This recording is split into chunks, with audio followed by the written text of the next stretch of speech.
Hello dear student, how are you. इस video में आज हम करने वाले हैं माइक्रो इकोनॉमिक्स यानी कि व्यष्टि अर्थशास्त्र का चैप्टर नंबर 8 जिसका नाम है आगम की धारणाएं यानी कि कॉन्सेप्ट ऑफ रेवेन्यू। और इस चैप्टर से आप लोगों को एमसीक्यू क्वेश्चन 100% पूछेगा।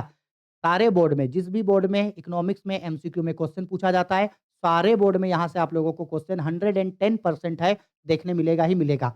और इसमें बहुत ज़्यादा एमसीक्यू नहीं रहेगा और ना बहुत लंबा चैप्टर है, ठीक है। इससे पहले और इसके बाद का पूरा इकोनॉमिक्स का chapter by chapter objective questions डाल चुके हैं, देख लेना।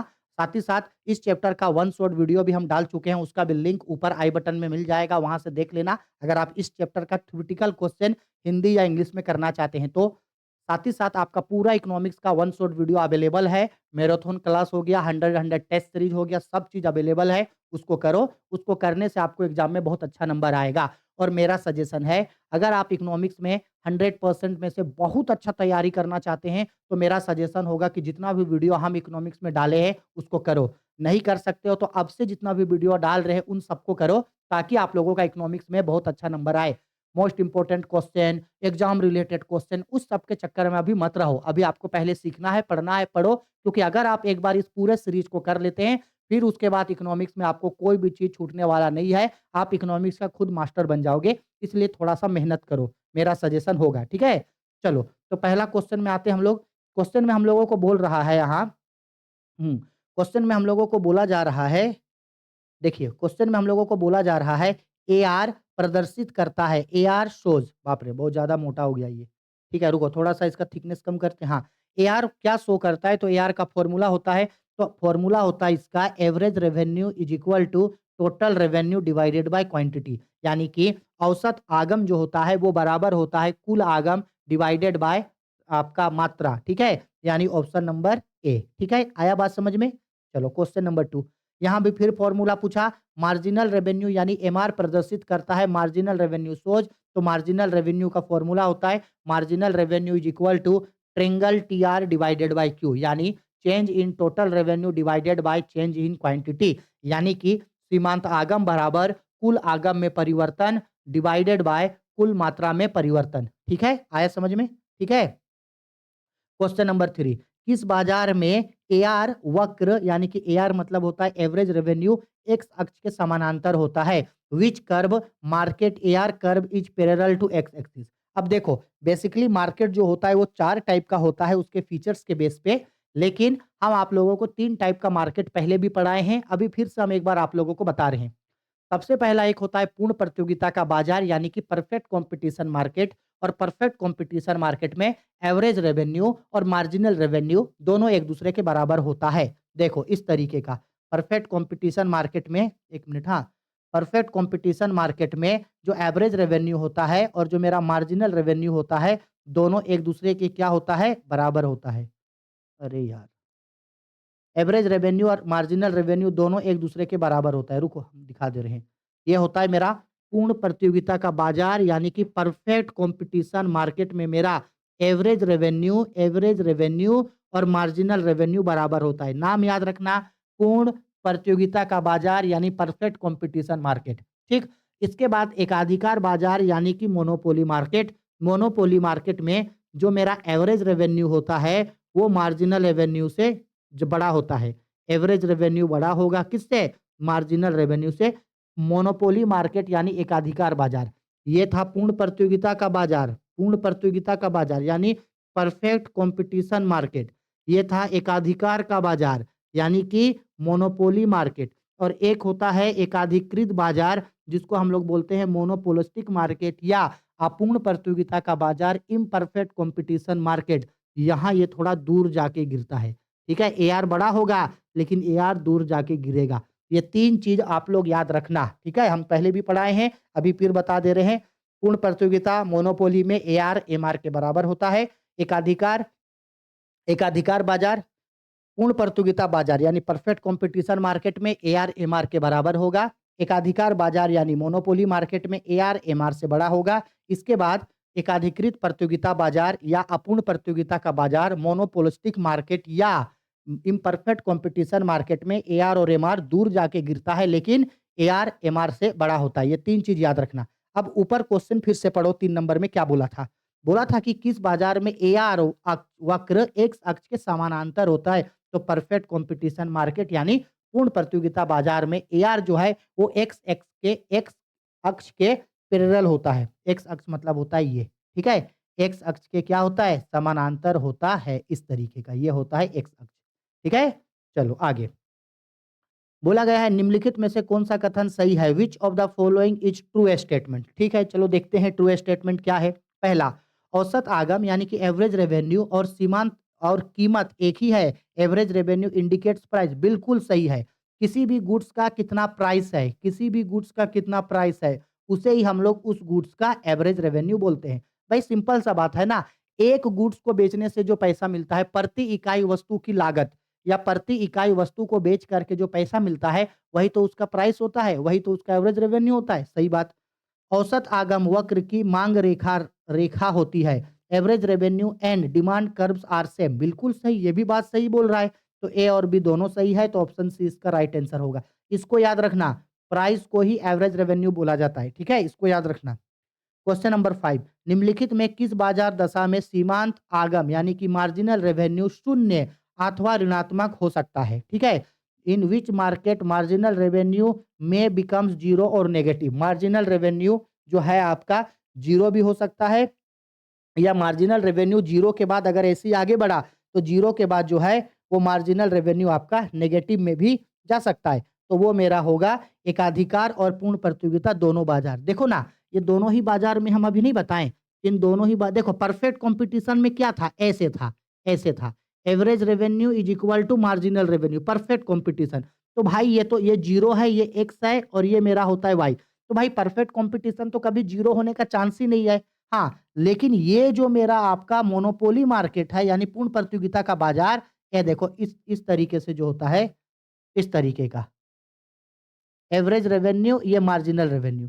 तो बताओ ना, अगर ये इस लाइन तक अगर ये आया, तो इस लाइन के बाद अगर ये ऐसे ही आगे बढ़ेगा तो आगे जीरो हो सकता है कि नहीं हो सकता है? सर हो सकता है। सेम वैसे अगर हम बात करें एकाधिकृत प्रतियोगिता का बाजार, तो उसमें भी तो ये जो मार्जिनल रेवेन्यू है, एक समय के बाद ये मार्जिनल रेवेन्यू भी तो नेगेटिव हो सकता है, हो सकता है। तो एकाधिकार बाजार में भी हो सकता है मार्जिनल रेवेन्यू जीरो, और एकाधिकारी प्रतियोगिता बाजार यानी मोनोपोलिस्टिक, इन दोनों ही मार्केट में वो जीरो हो सकता है। ठीक है, तो क्वेश्चन में यही बोला था कि किसमें जीरो हो सकता है, तो ए में भी और बी में भी, दोनों में। तो इसका राइट आंसर होगा ऑप्शन नंबर सी मेरा। लेकिन याद रखना, पूर्ण प्रतियोगिता बाजार में कभी भी जीरो नहीं हो सकता है ये।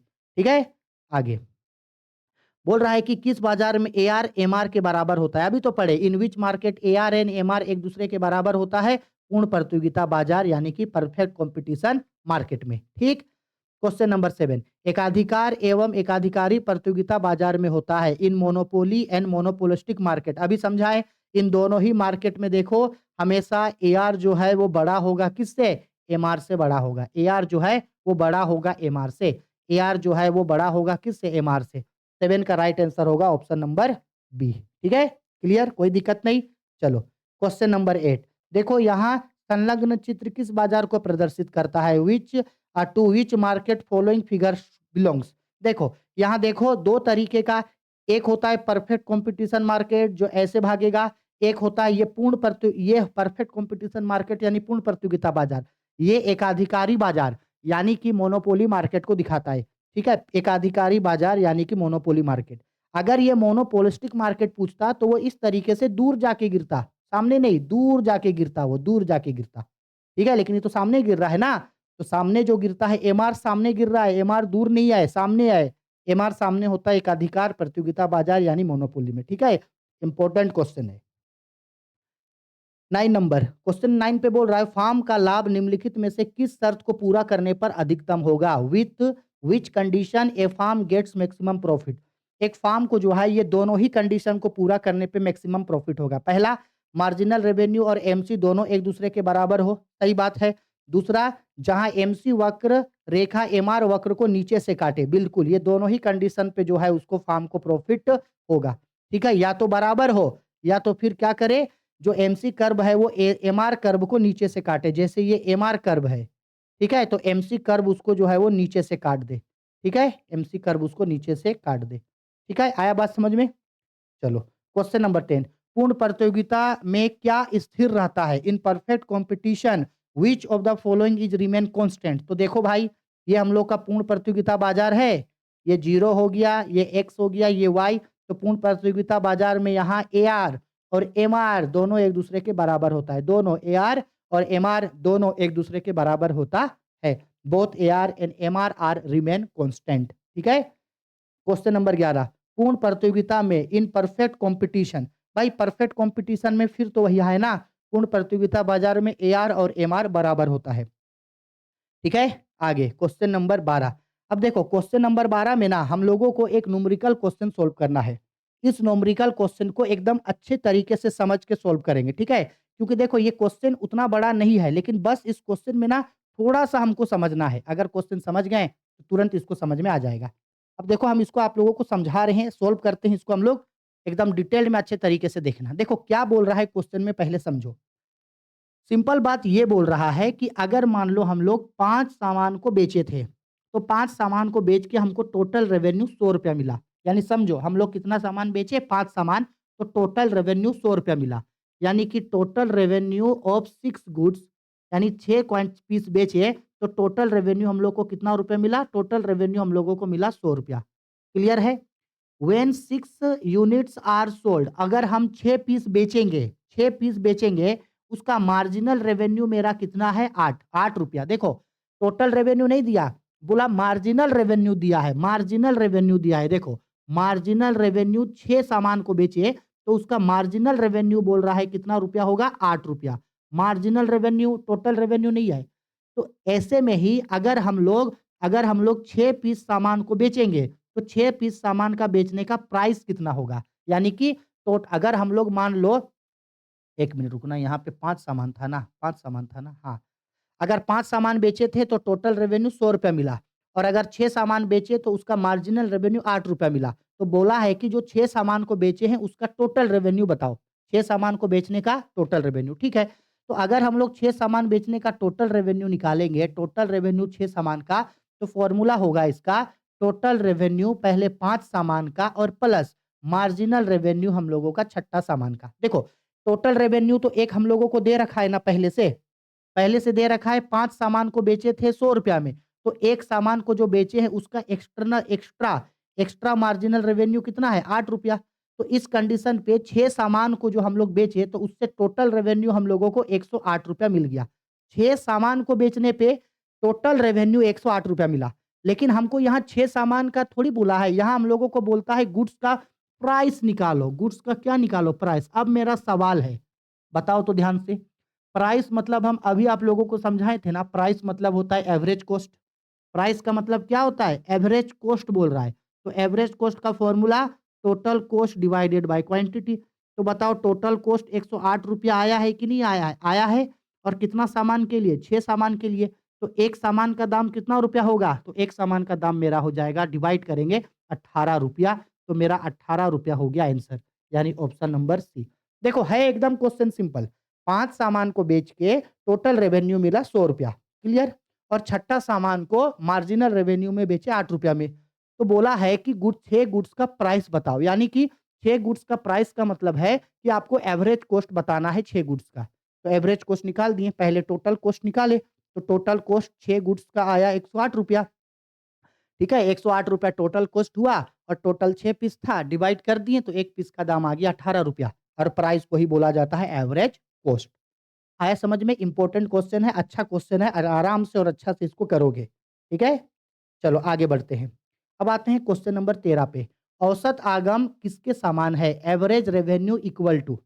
बोला गया है कि जो औसत आगम होता है यानी कि एवरेज रेवेन्यू होता है वो किसके बराबर होता है? ऑप्शन ए, कुल आगम को कुल उत्पादन से भाग देने पर, यानी total revenue divided by total quantity.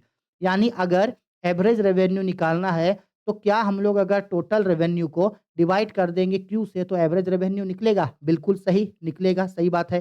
कीमत, क्या एवरेज रेवेन्यू को ही प्राइस बोला जाता है? बिल्कुल सही। अभी तो हम लोग यही मान के क्वेश्चन सोल्व किए थे, बिल्कुल सही। तो राइट आंसर होगा option number C, A and B both. ठीक है, बहुत इंपॉर्टेंट क्वेश्चन है, इजी है, छोटा है, अच्छा है। ठीक, आगे क्वेश्चन नंबर 14। कुल आगम यानी कि टोटल रेवेन्यू कुल उत्पादन यानी कि Q तथा N इकाई मात्रा हो तो सीमांत आगम होगा। Let total revenue be total revenue, Q be production quantity and N is equal to number in units then marginal revenue. तो भाई ये कुछ नहीं है, हमको मार्जिनल रेवेन्यू का फॉर्मूला पूछ रहा है। तो भाई मार्जिनल रेवेन्यू निकालने का दो फॉर्मूला होता है। पहला, marginal revenue is equal to total revenue N minus total revenue N minus one, एक तो ये फॉर्मूला होता है। और दूसरा, marginal revenue is equal to change in total revenue divided by change in quantity. ठीक है, तो ऑप्शन ए भी सही है, ऑप्शन बी भी सही है।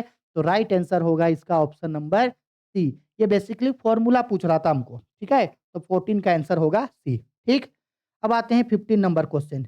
निम्न में कौन सा सही संबंध है? Which of the following is relation is correct? Most important question है, इस साल एग्जाम में ये क्वेश्चन देखने को मिल सकता है। यहां से कौन सा रिलेशन जो है वो सही है आपको बोल रहा है। पहला, सीमांत आगम यानी marginal revenue is equal to average revenue elasticity 1 - 1, सही है। ये गलत है, दोनों सही है। नहीं भाई, एक तो गलत हो गया ना। 15 का राइट आंसर है। हाँ ठीक है, ठीक है, 15 का राइट आंसर यही ना होगा कि क्या मार्जिनल मार्जिनल रेवेन्यू एवरेज। हाँ ठीक है, ऑप्शन नंबर ए करेक्ट है इसका। ठीक है, फॉर्मूला है, इसको बस याद रख लेना। ठीक, 16 नंबर क्वेश्चन पे, एक फार्म एक फार्म एक वस्तु की कितनी भी मात्रा दी गई कीमत पर बेच सकती है? फार्म की सीमांत आगम होगी। A firm is able to sell any quantity of goods it given price, the firm's marginal revenue will be. एक फार्म जो है वो कीमत पे कितने भी वस्तुओं को बेच ले, कितने भी वस्तुओं को बेच ले, उसका मार्जिनल रेवेन्यू जो है वो एवरेज रेवेन्यू के बराबर ही होगा, उससे ज्यादा नहीं होगा। इक्वल टू एवरेज रेवेन्यू, औसत आगम के बराबर होगा। ठीक है, चलो क्वेश्चन नंबर 17 इंपॉर्टेंट क्वेश्चन है, 2022 में पूछा। इस साल ये क्वेश्चन रिपीट होगा, इस साल ये क्वेश्चन रिपीट होगा, करोगे अच्छा से। निम्नलिखित में से बोल रहा है कि कौन सा सही है, निम्नलिखित में से कौन सा सही है? अभी तो ऊपर में पढ़े थे ना, option number A, marginal revenue is equal to average revenue E divided by E minus one. ठीक है, एक्चुअल में एवरेज रेवेन्यू का फॉर्मूला है। इंपॉर्टेंट क्वेश्चन है, ए नंबर, याद रखना, इस साल एग्जाम में ये क्वेश्चन देखने को मिलेगा। ठीक है, बस हो गया, इस चैप्टर से इतना ही क्वेश्चन करो, इससे ज्यादा कोई और क्वेश्चन नहीं करना, क्योंकि इस चैप्टर में इतना ही एमसीक्यू आप लोगों को दिया हुआ है। ठीक है, आई होप आपको हम हर एक चीज एकदम डिटेल्ड में एकदम अच्छा में पढ़ा पाएं और आपको पढ़ के मजा आया। अगर मजा आया तो चैनल को लाइक करो, शेयर करो, कमेंट करो, ज्यादा से ज्यादा स्टूडेंट को शेयर करो। 50,000 सब्सक्राइबर हम लोग को पुरने वाला है, जल्दी से पूरा कर दो। आर्ट्स कॉमर्स साइंस तीनों ही स्ट्रीम के स्टूडेंट को पढ़ना है, झारखंड बोर्ड बिहार बोर्ड सभी बोर्ड के स्टूडेंट लोगों को यही क्वेश्चन पढ़ना है, इसलिए जरूर अच्छा से पढ़ोगे। ठीक है, इससे पहले के इसके बाद के सारा चैप्टर जरूर करना, वन शॉट वीडियो जरूर करना, मैराथन और टेस्ट सीरीज क्वेश्चंस जरूर अटेम्प्ट करना, मॉडल पेपर पीवाईक्यू सब करवाए हैं, सब चीज का लिंक ऊपर प्लेलिस्ट में मिल जाएगा, सारा चीज वहां से जरूर कर लेना। ठीक है, बाय, टेक केयर।